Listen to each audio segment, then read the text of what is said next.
We kick things off right now with someone who's probably just a little bit sick and tired of things that are happening on the Senate side. It's Congressman Jodey Arrington. Congressman, good morning. I'm sick and tired of being sick and tired of the Senate, Chad. So last night, the House, you did your job. The House passed a a short-term spending bill, correct? That's right. That's not ideal, but I'll tell you why. It's the best scenario for us right now. But go ahead. Well, so what is in this short-term spending bill that I guess Democrats are upset about, or what's not in it that Democrats are upset about, and what do people need to know about it in particular?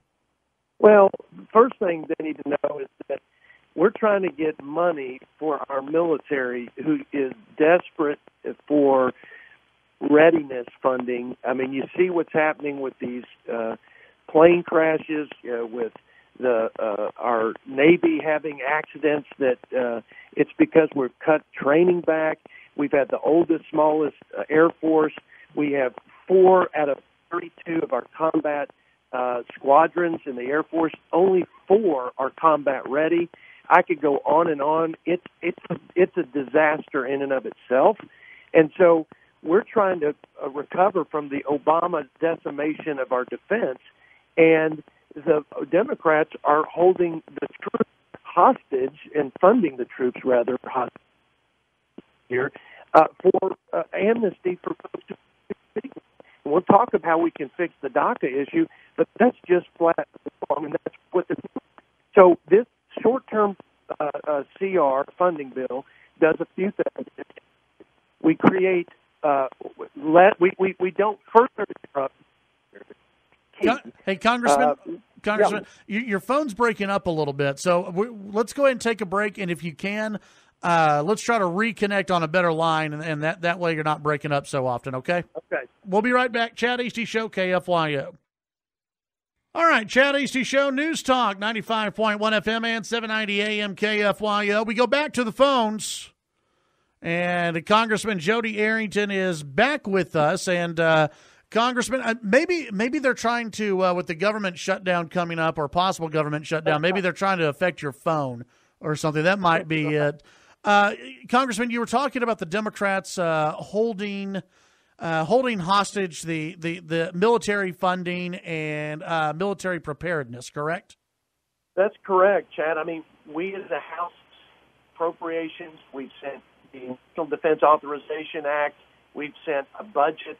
We've sent multiple funding bills over there that have begun a down payment, if you will, for rebuilding the military. We've given everything the president asked for and Secretary Mattis, and the Democrats will not. And we've tried to even pull the defense out and say, let's negotiate these other things, but let's not make our military men and women a political in these discussions. But they've got one issue right now, and it is amnesty for folks who come here illegally. And to do that, we even put health care for children, the CHIP fund, the CHIP program. We included that in this recent bill that we voted out of the House yesterday, and that wasn't enough to get but maybe one Democrat to vote for it in the House. So we got monies for health insurance for poor kids. You've got the troops getting funded, and they say no way until we get DACA, and it's a bad posture. It's bad politics for them, and it's just bad policy for our country. But there's some good things in there, Chad. It cuts billions of dollars by reforming CHIP. So the CHIP program that we sent into the out of the House to the Senate in this funding bill reforms it, and it also repeals Obamacare taxes or extends those repeals for the future, and it causes, it prevents further disruption for the troops. So it's the right thing to do, and it quite frankly puts the Democrats in a box because we've got CHIP funding and we've got funding for the military to continue it, not the kind of funding that they need. And so they've got to decide if they want to shut the government down on account of these things, but we think we can get enough.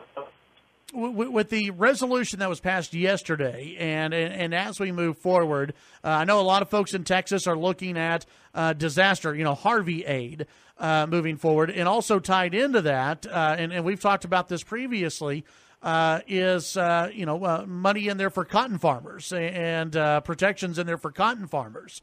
So how does a possible shutdown or this spending bill that was passed last night, how does that impact all of that? Well, that's really a separate track.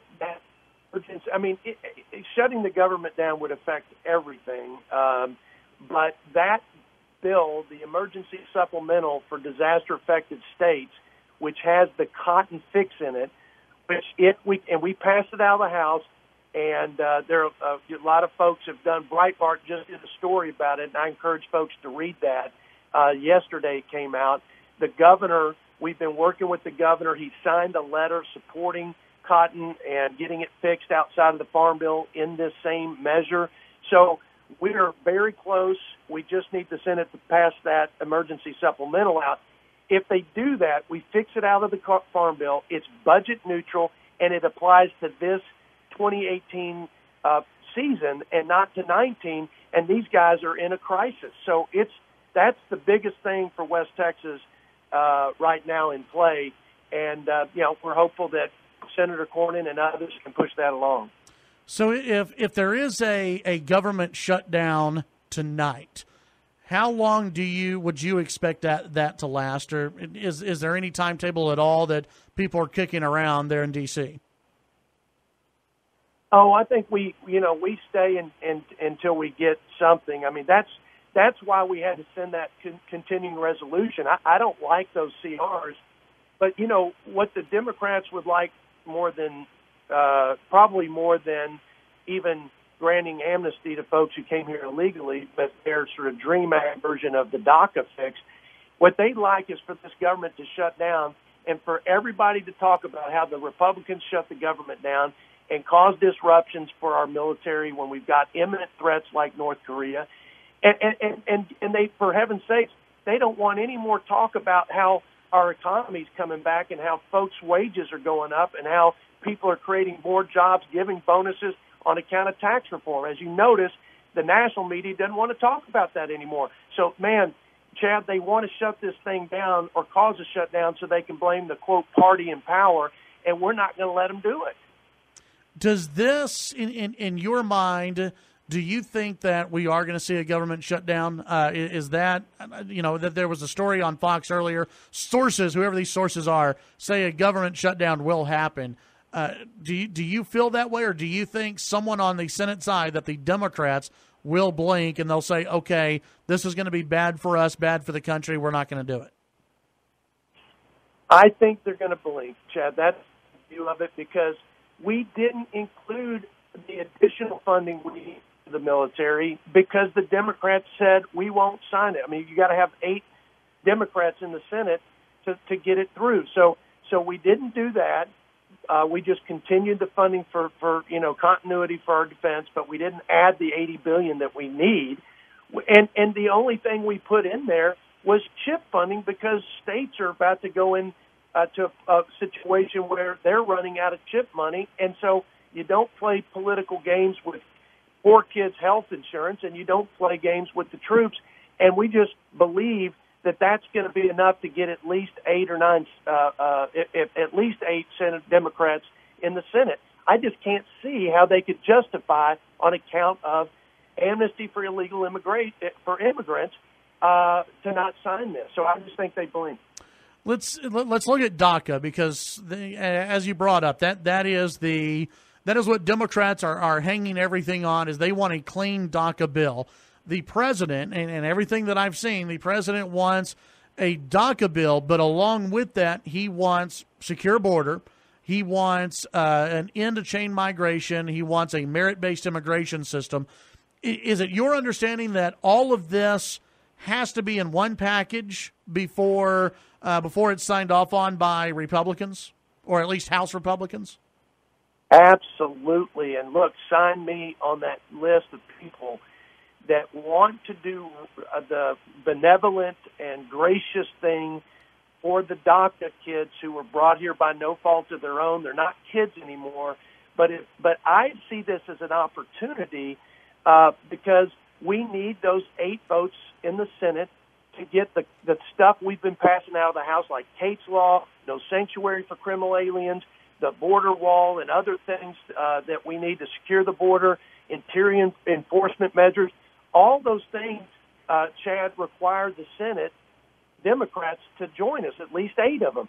So let's give some legal status, not amnesty, some certainty for these group of folks who were brought here illegally, and let's get everything we need to assure that we're never going to have a rogue president, activist president, that of a different party come in and decide that he's not going to enforce the law or secure the border. We need to get that thing done, because the American people and those who are standing in line and have for years and gone through the proper legal channels, they're the ones we need to think of first, and then we need to do, I think, what is a gracious thing by giving some legal status to this DACA community. That's my position. From what you can tell, and I have about a minute and a half or so left.